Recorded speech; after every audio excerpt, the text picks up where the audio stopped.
Hello, everyone, and welcome to today's webcast on technology trends for 2019, what it means for your business.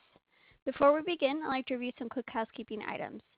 Today's webcast audio is streamed through your computer speakers. If you need technical assistance with the web interface or audio, please reach out to us using the chat window. The presentation is scheduled to last approximately 25 minutes and will be followed by a question and answer session. You can submit your questions at any time during the presentation using the chat window. This webcast is being recorded. You will receive an email after the webcast with the link to the recording and slides. We encourage you to share them with your colleagues who weren't able to make it today. I'd like to introduce our speaker for today's event. Tendu Yogurtçu, PhD, is ThinkSort's Chief Technology Officer. She has over 20 years of experience, including extensive big data and Hadoop industry knowledge. As CTO, Tendu directs the company's technology strategy and innovation, leading all product research and development programs. Prior to her CTO role, Tendu has served as ThinkSort's General Manager of Big Data, leading the global software business for data integration, Hadoop, and cloud, including sales, marketing, engineering, and support. Tendu has held several engineering management roles, where she directed the development of ETL, SOAR, and application modernization products for ThinkSort's data integration business. She also was an adjunct faculty member at the Computer Science Department at Stevens Institute of Technology, and Tendu is a dedicated advocate for STEM education for women and diversity. So with the introduction out of the way, Tendu, I will turn over to you. Thank you, Amy. Good afternoon, everyone. Let me introduce ThinkSort very briefly before we start talking about business disruptions and technology trends we are seeing as a result of the disruptions as well. ThinkSort is known as a leader in the big iron to big data space, where we define big iron to big data market as a subsegment of information management, and we focus on two main core value propositions. One is around optimizing existing infrastructure by reducing the cost and resources and improving the performance and scalability and availability of the traditional data systems, which tend to be transactional applications to run in legacy environments, generally speaking mainframe or IBM. However, the definition of the legacy also keeps changing with the emerging trends. And the second core value proposition of ThinkSort is making data available for next generation analytics platforms. This is both for business and operational analytics. In many organizations, there's a need to source data from existing data platforms and liberate that data to make it available, to blend it with new data sources and make it available for analytics environments. The definition of next generation analytics environments also keep changing as we move forward with big data, cloud, blockchain, etc. And ThinkSort continues to help customers connecting the existing infrastructure to the next generation data platforms. We have over 7,000 customers, 84 of the Fortune 100, and customers in over 100 countries. You see some of the enterprise logos on this slide, and our headquarters is in New York, and we have many offices around the globe.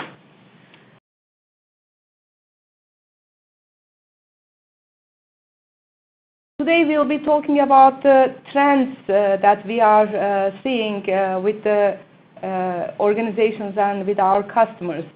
And when we refer to technology trends, it's less about the technology. It's really more about the business disruption we are seeing. And this disruption is happening with the explosion of data and with the organization's desire to become more data-driven. And you see some statistics here, usually published by IDC, Gartner, 200 billion devices, smart devices projected by 2020, and the data explosion, the scale of the data explosion, etc. And World Economic Forum calls this the fourth industrial revolution. All businesses are ultimately trying to become more data-driven to stay competitive and grow value for their clients. Organizations across industries have an unprecedented opportunity to harness data to move their business forward. But they also need a solid strategy and the right tools to do so, to get the return on investment as fast as they desire. This digital explosion and data explosion is also causing a transformation for the IT infrastructure. Businesses are more open to the concept of adopting platforms based on open source. They are looking to leverage cloud for new workloads, looking into machine learning and artificial intelligence to do new type of analytics in their data journey. In working with companies and around the world, we have gained insights on the technologies that are at the forefront of getting value from their data, including best practices and strategies for leveraging those technologies in relation to the challenges and pitfalls as well. Those are the insights we will share with you today. And these are around hybrid cloud, Internet of Things, AI and machine learning, blockchain, and of course, most important, data governance, as it is top of mind for every executive and company today.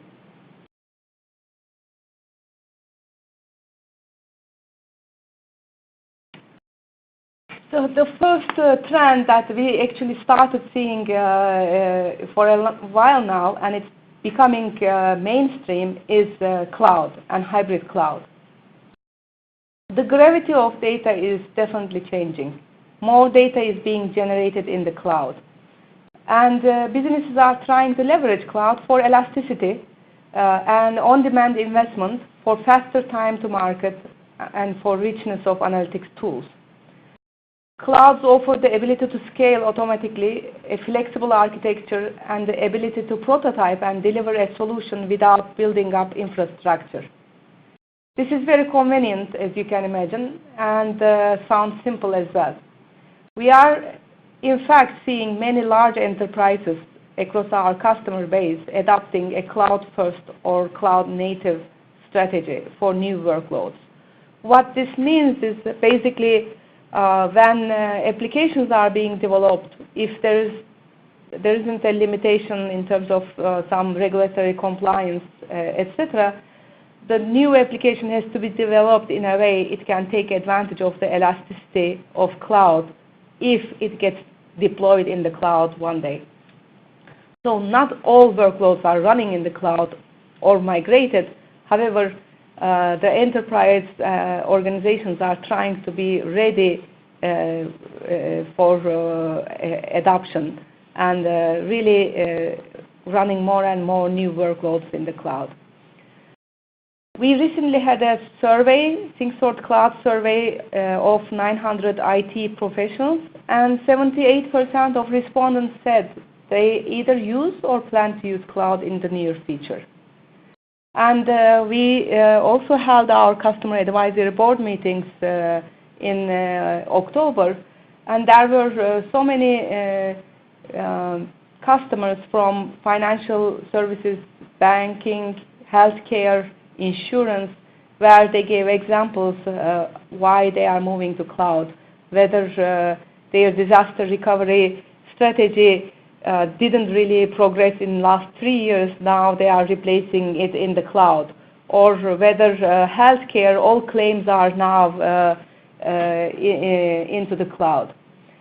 The cloud story is about also making the most of this new deployment models while connecting to what we have on the on-premise world. And this is especially a challenge for the large enterprises where there's a lot of on-premise investment is already done. So hybrid world has different assumptions because it's misunderstood. We hear over and over people consider hybrid as just having an infrastructure where you have some on-premise and some cloud infrastructure. However, true hybrid cloud requires ability to burst out workloads when necessary from on-premise to cloud, for example. And some of these misunderstandings also cause challenges in the early deployment. In the same cloud survey I mentioned, 37% of respondents said they use hybrid cloud today, and that's kind of showing really an increase in terms of the trends we are seeing.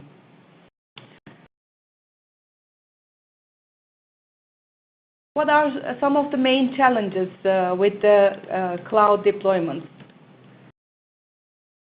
Most of the organizations lack a formal strategy, and only 29% of the respondents for the survey had a centralized strategy or center of excellence for the deployment.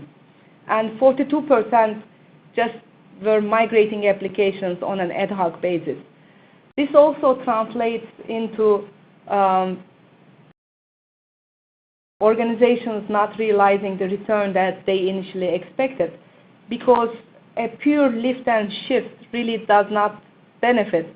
The traditional applications were built, they were not built for this elasticity. They were not built to take advantage of the elasticity. And another challenge is about lock-in. Organizations are really trying to avoid cloud lock-in, and skills continue to be a challenge because especially if the organization is working with multiple cloud vendors, having skill sets on the multiple deployment models or sometimes tool sets can be an issue. So what are the strategies that we are working with our customers and also recommend them? Definitely try to stay cloud agnostic as much as possible. The tool choices will be critical.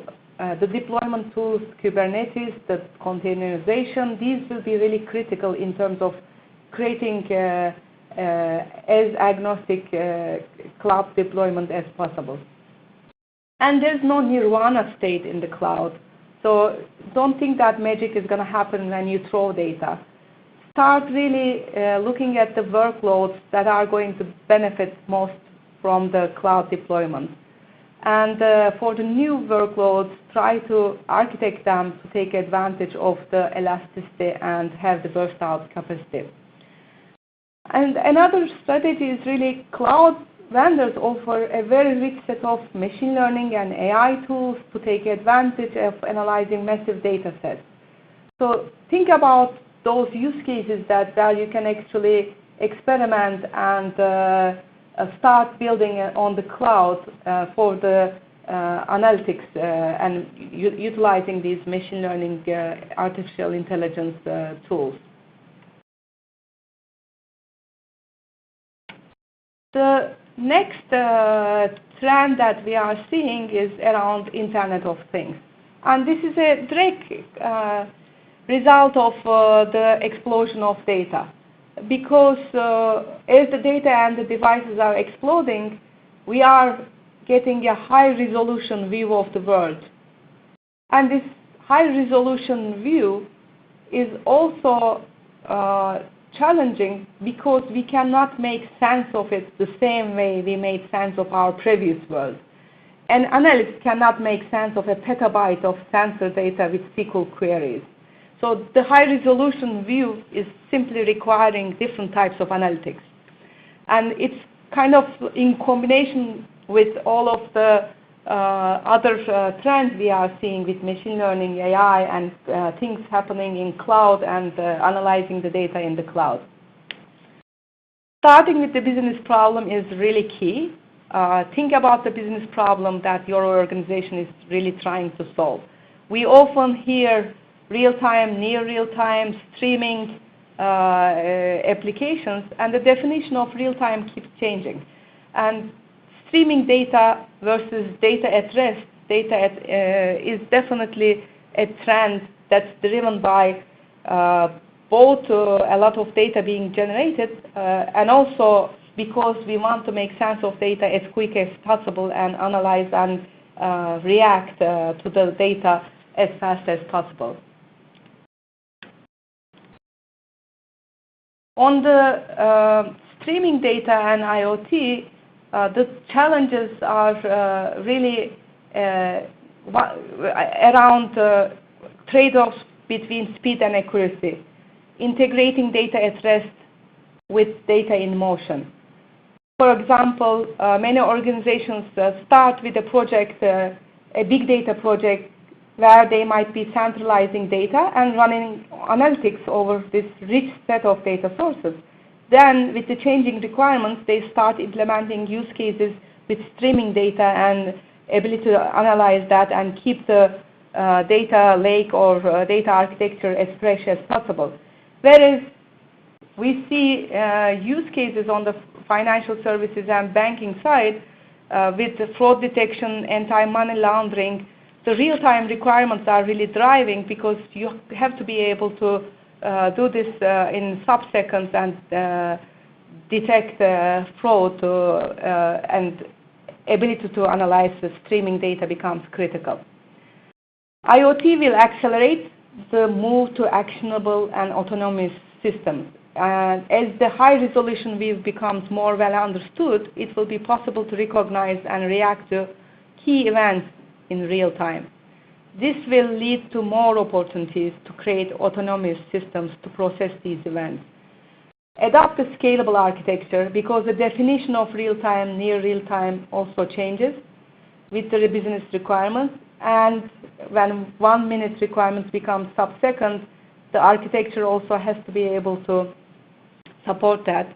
And try to leverage the new analytics tools to gain insights from the gigapixel view, utilizing machine learning and AI. IoT also is connecting to the blockchain because supply chain, for example, uses RFID and sensors, and blockchain use cases as they evolve are also very much going to generate more requirements and demand on the IoT side. The next trend is artificial intelligence, and it's often referred as AI or machine learning, and in the context of data science, we really see the use cases. It's one of the areas that actually how to analyze this high resolution of data and how to create those autonomous systems that we talked is impacting AI definitely. Traditionally, everyone has some level of analytics looking at what happens. And with machine learning and AI, we are going into analytics to predict what might happen and also actions to take when something happens.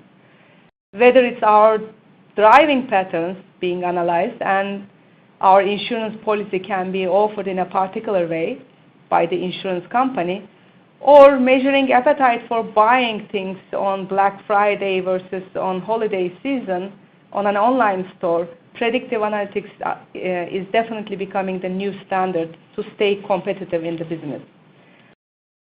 Understanding your identity as a consumer of AI becomes very important. Are you a consumer or are you building a solution with ML and AI also becomes critical. Now, the challenges around the use of machine learning and AI definitely tied to data quality.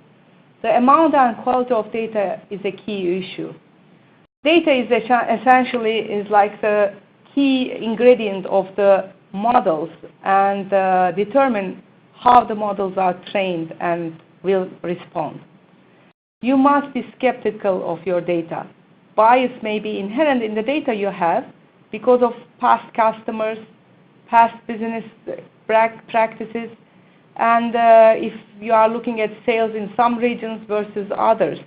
So being aware of the quality and the bias in the data definitely are key and continue to be challenges. In 2017, I remember attending many data conferences, and people were talking about machine learning and AI. 55% of one of the conference sessions were around this topic. And in 2018, the same data conferences that I attended, people started talking about the quality of data. There's a Harvard Business Review article on this. the bad data has a multiplier effect on machine learning. Ultimately, it comes down to garbage in, garbage out. The promise of predictive analytics and machine learning is that it relies on rich data sets. If an organization is only including one particular set of data instead of tapping into a diverse set of their data repositories, that's going to create bias, and that's also going to limit their insights. So develop your strategies as you are looking into becoming more predictive and more proactively looking into automating and analyzing your customer churn, customer appetite for services or failure rates on a particular service. Be conscious about the quality of data. Invest as early as possible in creating a better data supply chain, and invest in your ability to feed in lots of clean, high quality, enriched data for training the models as well as for production. So those are really key in feeding the AI pipeline. Blockchain is a relatively new and it's not a mainstream trend yet. However, applications gaining biggest benefits are where trust and transparency are needed, where lots of manual work and confirmation happens with the purchase orders or legal documents, where many arm's length cross-border parties are involved, and where automatic tracking and validation is critical. For example, cross-border trade, financial trade, supply chain are very good candidates. And you might have heard a couple of months ago, Walmart announced the requirement for their lettuce and spinach vendors to be part of a blockchain by end of 2019. And blockchain is, you can think of it as another platform where this mitigation of the buyer and the trust between the buyer and seller is now delivered by systems of distributed computers. It's a very early trend. However, it is going to happen, so it is better to be prepared about it especially for companies who are in supply chain, because that's going to be a low-hanging fruit and it creates so much visibility for the organizations. And also on the financial services, the role of banks are going to change. Banks were creating that trust. Now they have to adjust their business models to be part of this trusting network of parties and computers. Challenges are GDPR. General Data Protection Regulation is definitely one of the challenges. And also how to have blockchain platform in addition to the existing platforms. How do we create that participants asset data and the data pipeline and connect blockchain with the existing systems on the transactional side? Those will be really challenges, and skill set is definitely a growing challenge with all of these trends. Strategy is, again, business case matters. So whether you are in supply chain or financial services or banking, identify the business case and understand how you can take advantage of the value or you can bring value and understand as early as possible about the stack. And of course, last but not least, data governance.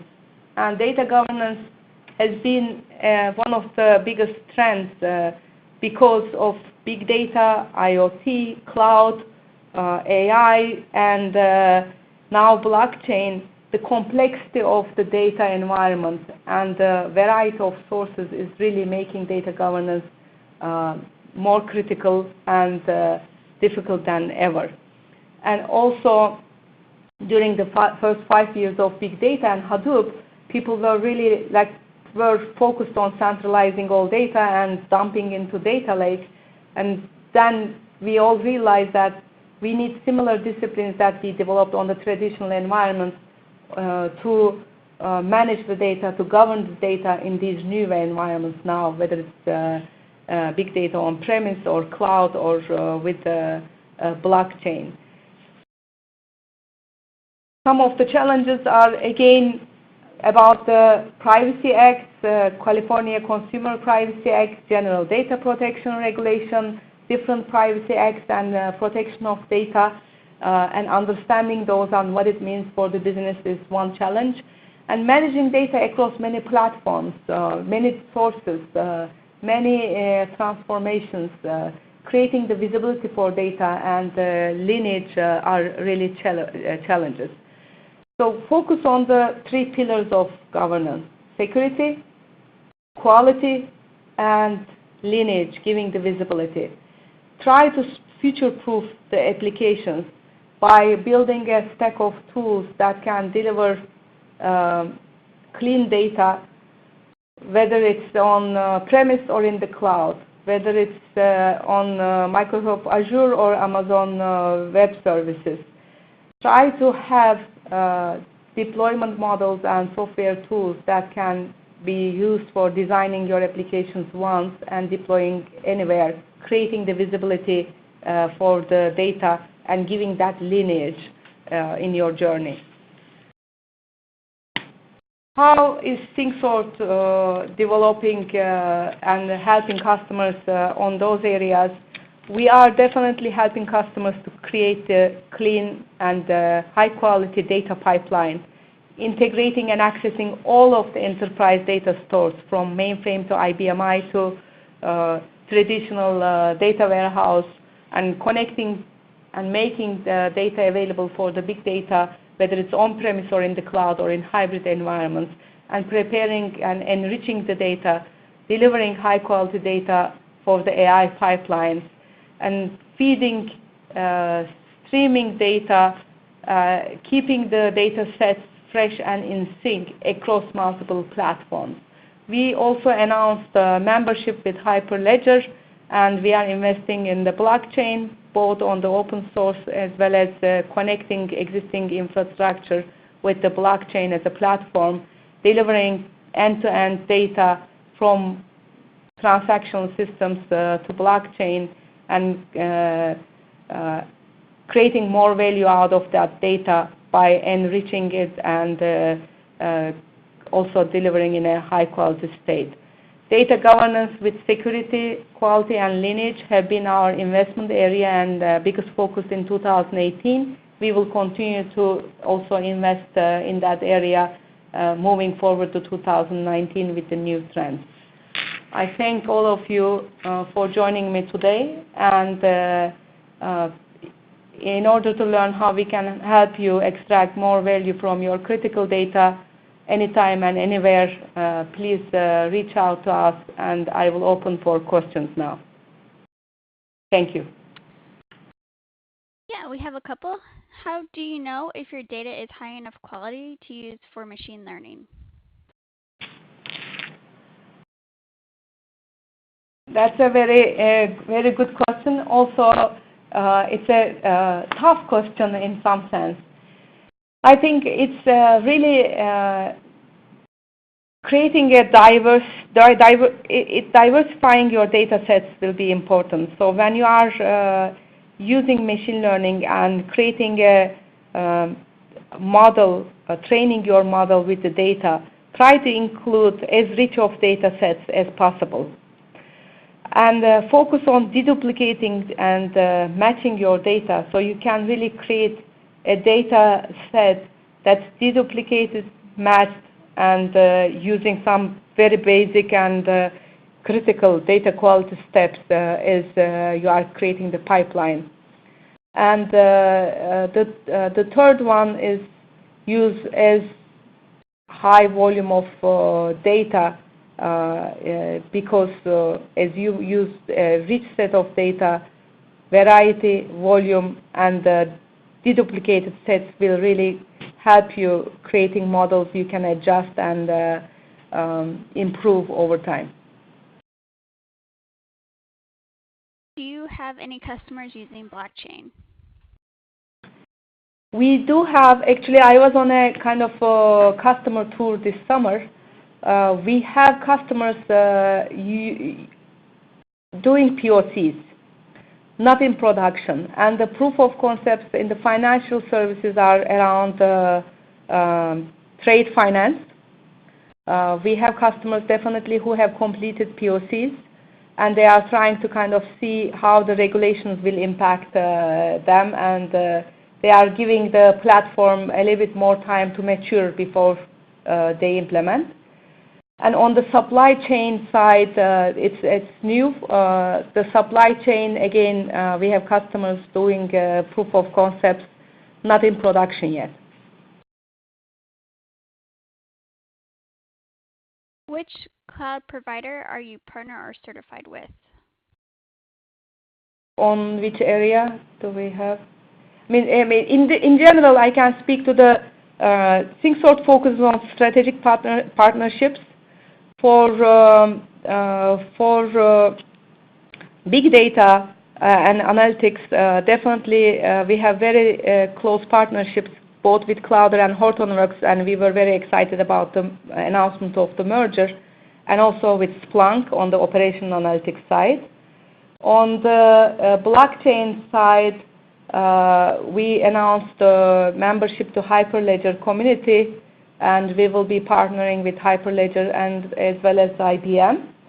On the cloud side, our products run and can be deployed on all cloud vendors, Amazon, Microsoft Azure, and Google Cloud. Microsoft Azure, earlier this year, we announced one commercial partner announcement. Our products, both on data integration and data quality, they are gold certified for Azure, and on Amazon, AWS, and Elastic MapReduce also, we are already running high volume workloads. Okay, and then one last question. Why do companies outside of the EU need to be considering the GDPR clients? So GDPR, General Data Protection Regulation, even though it was a regulation for the European Union countries, it really impacts any business doing global companies. Because as long as the data is generated in Europe, the companies have to worry about it. And it's often that for global banks, global insurance companies, or online e-commerce business, the data is generated across the world. So it's very difficult to limit the regulation to a part of Europe versus everywhere. And it's not just GDPR. We are seeing similar data privacy acts with California Consumer Privacy Act. There's another one in South Africa, for example. So different countries are also coming up their version of Privacy Act. So understanding the regulation and what implications may have for the business will be important.